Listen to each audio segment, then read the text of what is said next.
The tale kicks off with a professional gamer called Kenichi, who has just finished a game that took him 3 solid years to beat. After winning, he slumps in his seat and sighs, thinking about how dull and let down the experience actually was. Even with the long years spent, it never truly tested his skills. What Kenichi really craves is a world that will push him to the edge. Something so brutal that it would take at least a decade to conquer. He wants a genuine test, not something he can win just by being patient. With that goal, Kenichi immediately begins hunting for his next adventure.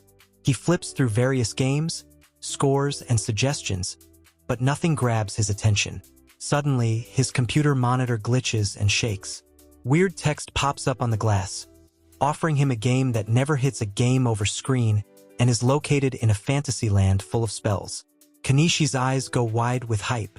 He has never heard of an endless game before, and the thought alone makes his pulse race. Without a second thought, he clicks it. He is then prompted to pick the difficulty settings.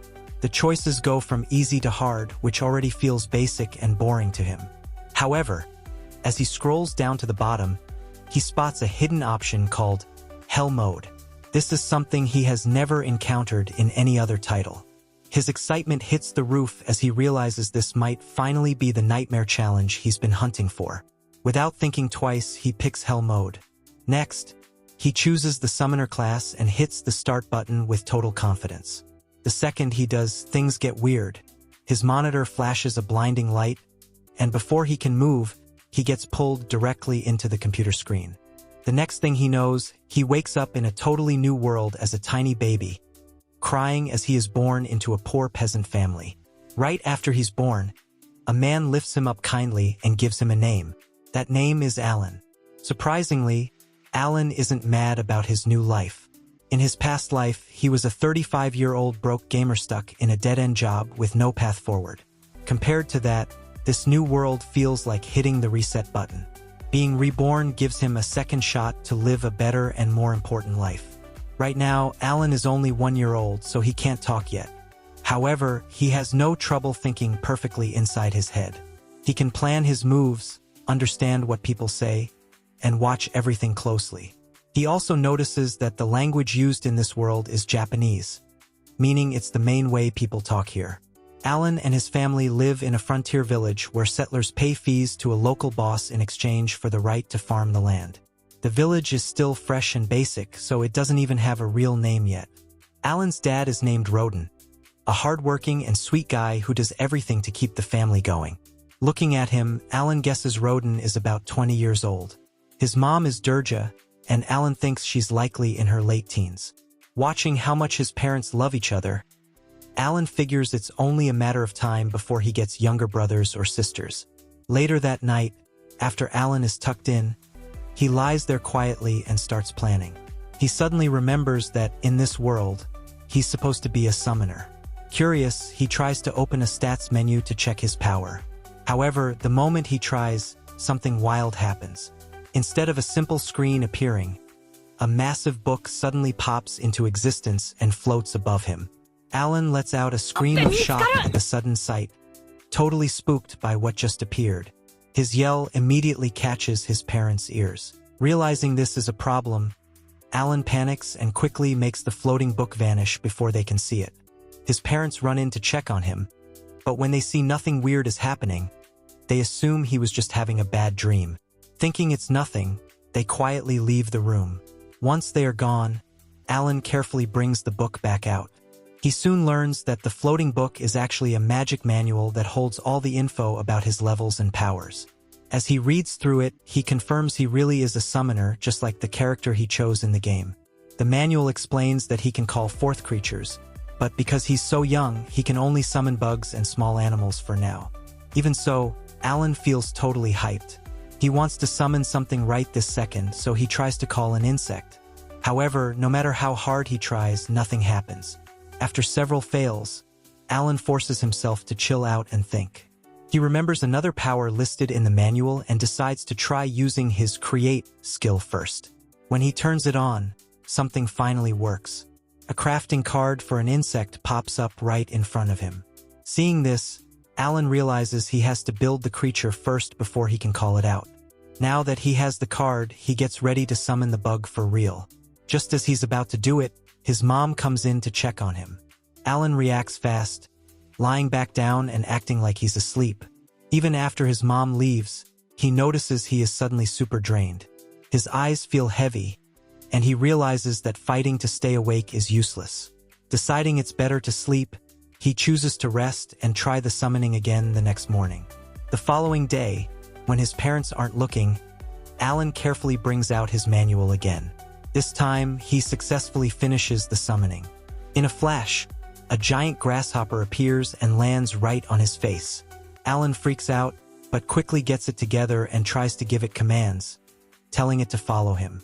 Sadly, the grasshopper doesn't care and just hops away on its own. Confused, Alan checks the manual again, hoping it explains what's wrong. He finds the grasshopper's stats written in the book. The manual also tells him he needs to give his summoned pet a name. After thinking for a bit, Alan decides that Denka sounds like a cool name for a bug. He then looks at his own stats and realizes that summoning Denka actually boosted his own powers. However, before he can party, his mom suddenly walks into the room. She immediately sees Denka because she is terrified of bugs. She reacts without thinking and instantly stomps the grasshopper. Just like that, Denka is gone.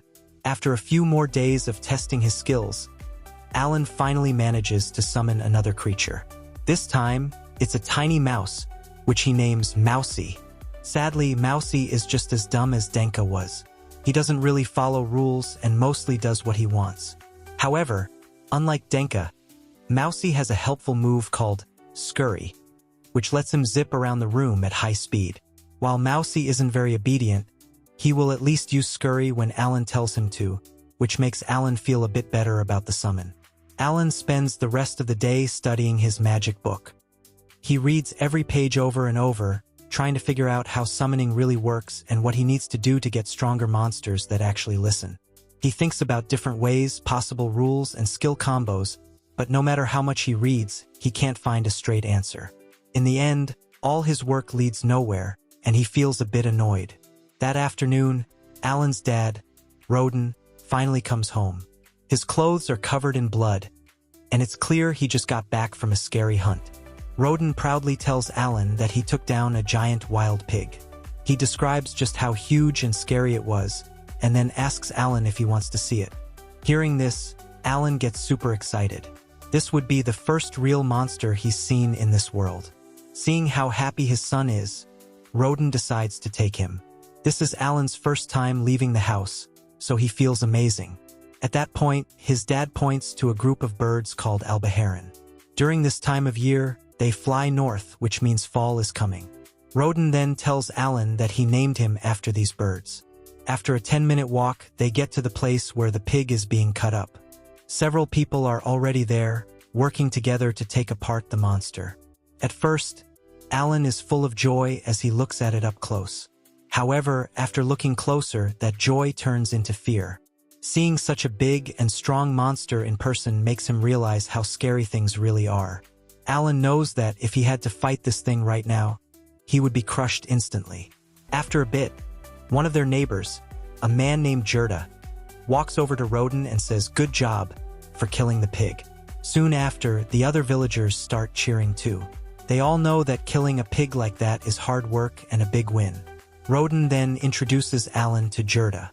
Gerda is totally shocked when he sees how polite and well-behaved Alan is, especially since he's only a 1-year-old. Putting that aside, Alan asks Gerda how strong a pig really is. Gerda explains that these pigs are C-rank monsters and that it usually takes about 20 people working together to kill just one. Hearing this, Alan makes a mental note of the info. He realizes this gives him a clear starting point for what kind of power exists in this world and what he'll have to face later. About 10 months later, Alan gets some big news. He discovers he has finally hit level 2 as a summoner. This level up lets him create G-rank creature cards, which is a big step for him. On top of that, he gets a brand new skill that lets him smash his summoned creatures together to make something new. The best part is that his backpack space doubles. This means he can now carry twice as many power-ups as before, making him way stronger.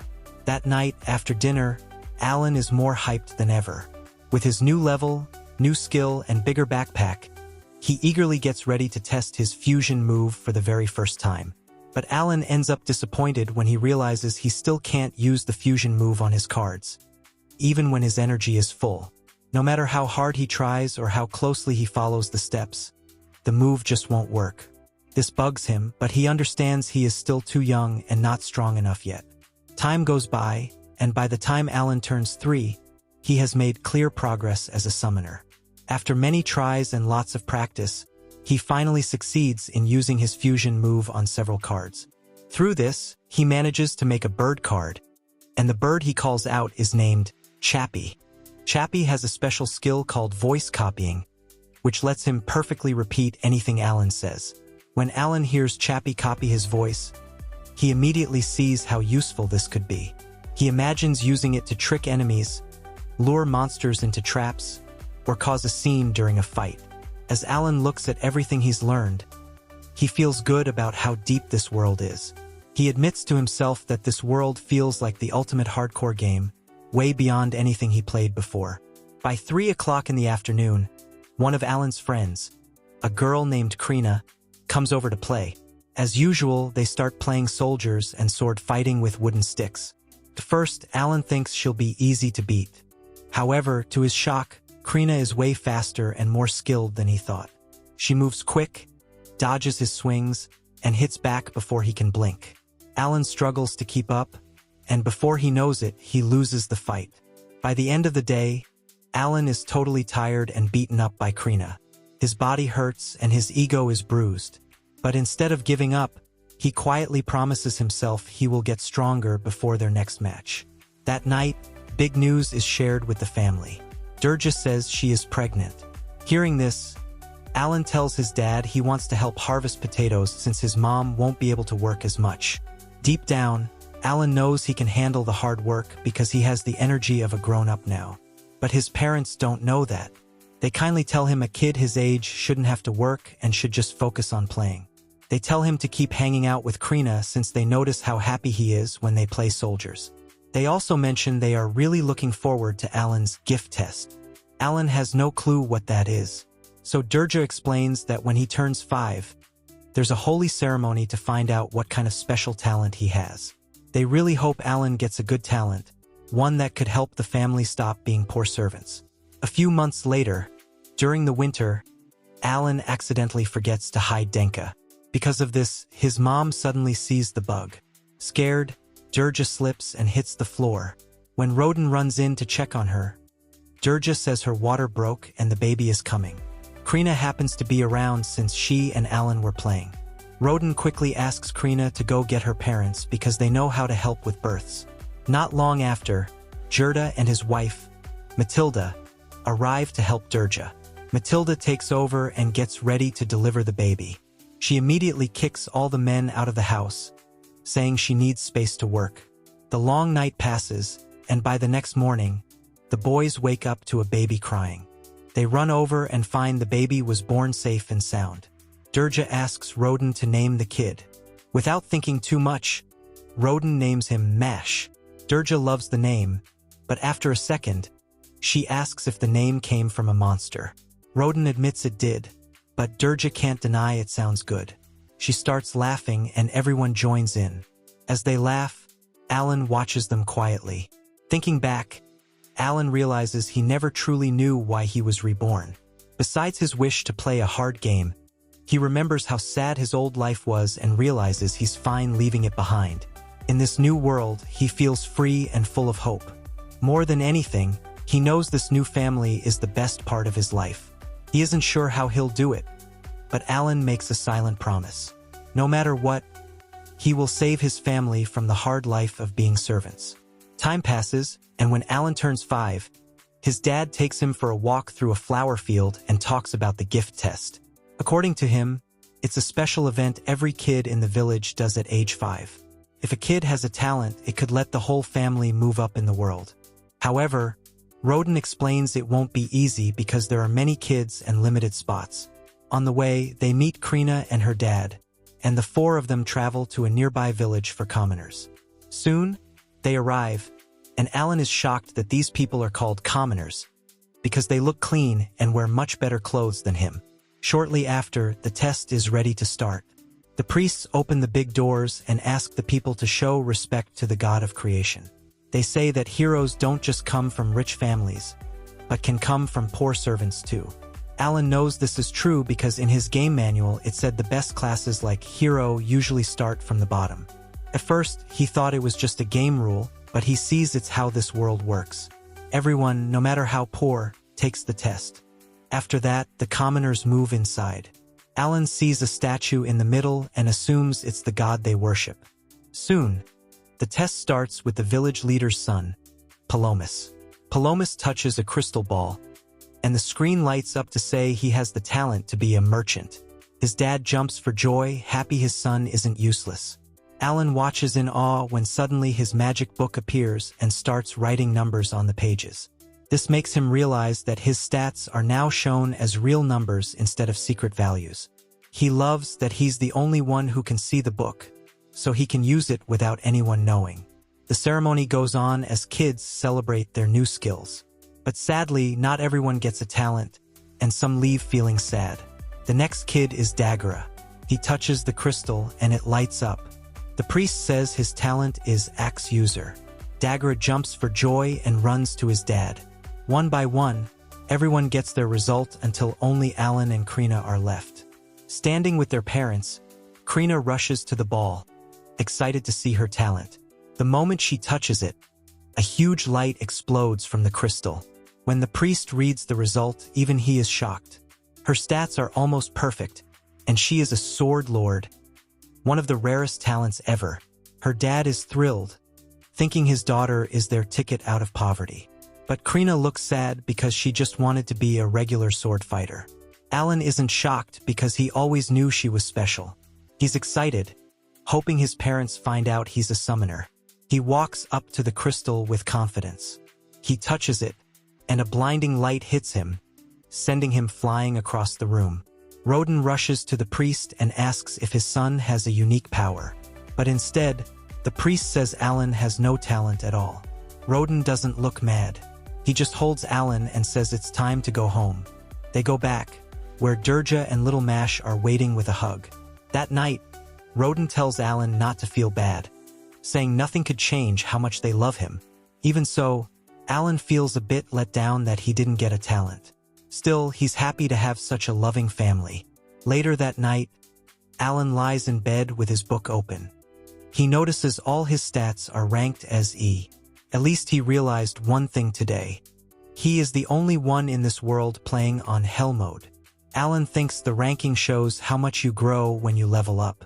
He believes his stats are E because Hell mode makes his progress 100 times slower than normal. That means the stats in the book are just a tiny bit of his real power. Alan knows most people would quit a game this hard, but not him. He's going to beat this hardcore world no matter what. The next day, Alan's family goes to Krina's house to celebrate her talent. On the way, Alan notices his dad seems upset about something, even if he won't say it. That bad mood stays with Roden. When they start drinking, Roden and Jurda start fighting over nothing. Alan wonders if his dad is just jealous of Krina. But he knows his dad isn't that kind of person. The fight gets louder. Suddenly, Jurda says Roden once said he wanted to stop being friends with them. Everyone is shocked. Roden admits it, but says it's because Krina is a genius who will become a noble one day. He thinks they shouldn't hold her back by being around poor servants. They keep arguing until their wives slap them both. The moms explain that they are all childhood friends who grew up together. Jurda and Roden have always been blockheads who love to fight. Remembering old times helps them cool off, and they spend the night having fun together. The next day, news about Krina spreads, and the king's knights plan a visit. Soon, they arrive on horses. Krina and her dad go to meet the knight commander. Alan watches and wonders if Krina will have to leave to become a knight. He knows it's her destiny, but he'll miss her. After talking for a bit, the commander says something mean.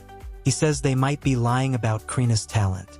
He says she must prove it by fighting the vice captain. If she loses, she'll be killed for lying. Jurda refuses, not wanting his 5-year-old daughter to fight a pro. Alan feels the same but can't stop it. Krina looks at the sword she'll use and thinks it's pretty. Excited by that, she agrees to the fight and tells her dad not to worry. Gerda is left speechless. The fight between Krina and the vice captain, Leibran, starts. First, they look even, but Leibran uses his power to slam Krina into a wall. Gerda tries to stop it, but the knights hold him back. The commander thinks it's over. To his shock, Krina stands up with a blue glow around her. She charges and hits him with a flurry of slashes 10 times faster than before. Leibran can't keep up, and his sword gets snapped in half. The commander ends the fight immediately. The vice captain is in shock that a 5-year-old beat him. The crowd cheers for Krina. Gerda is so proud. The commander says there's no doubt she's a sword lord and wants to talk about her future. They go to the leader's house for dinner. The commander, Xenoph, says he was sent by the local lord to check the rumors. He apologizes for the brutal test. Xenoph says the village will now be named Krina Village to honor her. He tells Gerda to keep raising her as usual until she's 12. Then she'll go to the Royal Academy. Alan gets excited about an academy full of talented people. He also sees Dagara there and wonders why. Xenoph tells Dagara to work hard so he can get into the academy one day too. Then Xenoph looks at Alan. He thinks it's weird that Alan has dark hair and eyes. When he hears Alan is Rodin's son, he stands up to show respect. Xenoph says Rodin is a legend who handles the hardest parts of the hunts. He's a true hero. Alan feels proud of his dad.